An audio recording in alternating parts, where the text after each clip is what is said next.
ముఖ్యమంత్రి జగన్మోహన్ రెడ్డికి తొత్తర తీరేటువంటి వార్త ఇది. వైసీపీ నాయకులు పారిపోవటానికి రంగం సిద్ధం చేసుకునేటువంటి వార్త ఇది.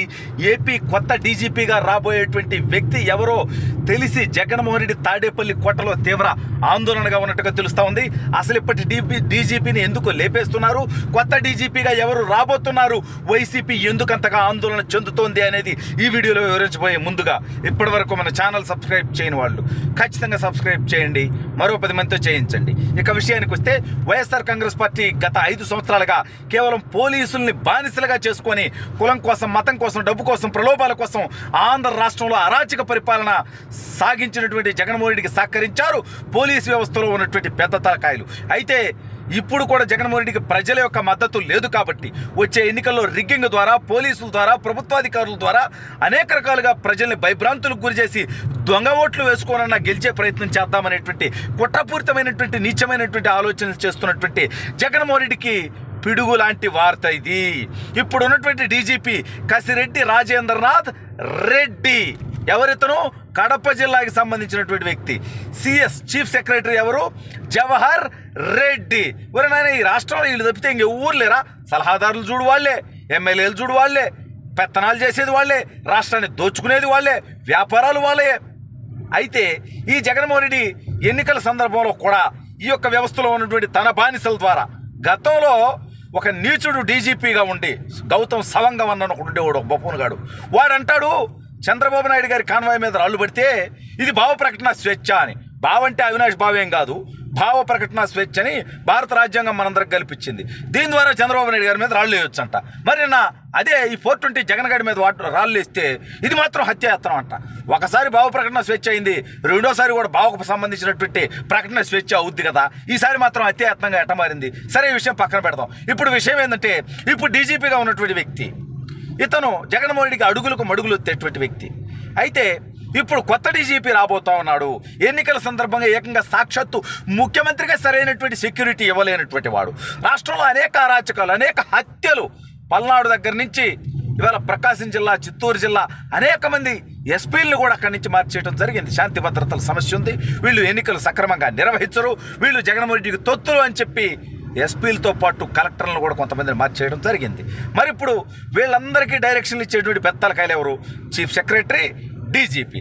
జగన్మోహన్ రెడ్డి విషయంలో దాడి జరుగుతుంటే ఆపలేనటువంటి డీజీపీ అతను డీజీపీగా ఉండొచ్చా? ఇవాళ పెన్షన్లు ఇవ్వలేక అనేక మంది వృద్ధుల మరణానికి కారణమైనటువంటి నీచమైనటువంటి సిఎస్ ఆ స్థానంలో కొనసాగొచ్చా అనేది వాళ్ళు ఆలోచించుకోవాలి. కాకపోతే ఎన్నికల సంఘం వాళ్ళు ఆలోచించకపోయినా వీళ్ళని పీకేయటానికి సిద్ధపడిపోయింది. మరి ఇప్పుడు కొత్త డీజీపీ ఎవరు? మళ్ళీ జగన్మోహన్ రెడ్డి తన బానిసలనే పెట్టాలనుకుంటాడు. సిఎస్ ఎంత నీచమైనటువంటి వ్యక్తి అంటే, మన ఐఏఎస్ని ఐపీఎస్ని మారుస్తుంటే సరే లిస్ట్ ఇవ్వండి, తర్వాత వాళ్ళు లిస్ట్ ఇవ్వండి, కొత్త వాళ్ళే అంటే మొత్తం జగన్మోహన్ రెడ్డికి ఊడిగం చేసే వాళ్ళు లిస్ట్ ఇవ్వడం జరిగింది. సరే, వాళ్ళు వీలైనంత వరకు బెటర్గా సెలెక్ట్ చేశారు, ఇచ్చేవాళ్ళు, అది వేరే విషయం. అయితే ఇప్పుడు రాబోయేటువంటి డీజీపీ అనేటువంటి పేరుల్లో మొదటి పేరు వినిపిస్తుంది ఏబి వెంకటేశ్వరరావు గారు. ఇతను జగన్మోహన్ రెడ్డికి ఒక సింహ స్వప్నం లాంటి వ్యక్తి, జగన్మోహన్ రెడ్డికి నిద్ర పట్టకుండా చేసేటువంటి వ్యక్తి. ఇందుకే ఇతన్ని 2 సార్లు అక్రమంగా అతన్ని సస్పెన్షన్ విధించడం జరిగింది. ఒకసారి సస్పెన్షన్ విధిస్తే కోర్టుకు వెళ్ళి న్యాయ పోరాటం చేస్తే ఆ కోర్టు యొక్క సస్పెన్షన్ని ఎత్తివేసింది, అతన్ని విధుల్లోకి తీసుకోమని చెప్పింది. అతన్ని సస్పెన్షన్ తీసేసి మళ్ళీ పోస్టింగ్ ఇవ్వకపోతే పోస్టింగ్ ఇవ్వమని కూడా కోర్టు చెప్పింది.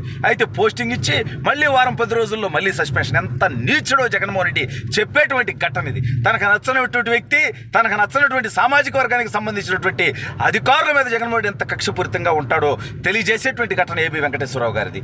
అయితే ఏబి వెంకటేశ్వరరావు గారు ఇప్పుడు సీనియారిటీ లిస్టులో మొదట్లో ఉండటం, ఇప్పుడు ఉన్నటువంటి డీజీపీ కసిరెడ్డి రాజేంద్రనాథ్ రెడ్డిని తీసి పక్కన పెడితే ఏబి వెంకటేశ్వరరావు గారినే డీజీపీగా పెడతారని అతని మీద వేసినటువంటి సస్పెన్షన్ విషయంలో కోర్టులో కేసు నడుస్తూ ఉంది. ఈ నెల 24వ తేదీ ఆ కేసుకు సంబంధించినటువంటి తుది తీర్పు రాబోతా ఉంది. ఆ తీర్పు వచ్చిన మరుక్షణం ఏబి వెంకటేశ్వరరావు గారు ఆంధ్రప్రదేశ్ డీజీపీ అయితే జగన్మోహన్ రెడ్డికి, వైఎస్ఆర్ కాంగ్రెస్ పార్టీకి పూర్తి స్థాయిలో తుత్తర తీరుతోంది. ఏ పోలీస్ వ్యవస్థనైతే అడ్డం పెట్టుకుని రాష్ట్రంలో అరాచకం సృష్టించడం ద్వారా ఎన్నికల్లో లబ్ధి పొందాలనేటువంటి నీచ నికృష్టపు ఆలోచన జగన్మోహన్ రెడ్డి చేశాడు, ఆ పోలీస్ వ్యవస్థను నడిపేటువంటి బాసు జగన్మోహన్ రెడ్డికి కల్లో కూడా కనిపించేటువంటి వ్యక్తి అయితే అప్పుడు జగన్మోహన్ రెడ్డి ఏం పీకుతాడు? అయినా ఎన్ని వ్యవస్థలు జగన్మోహన్ రెడ్డికి సహకరించినా సరే ప్రజలు సిద్ధమైపోయారు జగన్మోహన్ రెడ్డి మీద యుద్ధం చేయటానికి. జగన్మోహన్ రెడ్డిని ఘోరంగా ఓడించి తాడేపల్లి కోట నుంచి తరిమి వేయటానికి సిద్ధమైపోయారు. సరే, ఓడిపోయిన తర్వాత జగన్మోహన్ రెడ్డి అనేటువంటి నీచమైనటువంటి వ్యక్తి ఈ రాష్ట్రం నుంచి, ఈ దేశం నుంచి అవసరమైతే పారిపోతాడు. కానీ తన తప్పులకు సహకరించినటువంటి ప్రభుత్వాధికారులు, పోలీసులు, ఐఏఎస్లు, ఐపీఎస్లు, వైసీపీ నాయకులు వాళ్ళ బతుకులు బుగ్గిపాలవుతాయి. జగన్ని నమ్ముకున్నాడు ఎవడి జీవితమైనా జైలు పాలవటం, కోర్టు చుట్టూ తిరగటం, వాళ్ళ జీవితాలు బుగ్గిపాలవటం అవటం అనేది గత చరిత్ర చూసుకున్నా ఇప్పుడు తెలుసుకోవాల్సినటువంటి అవసరం ఉంది.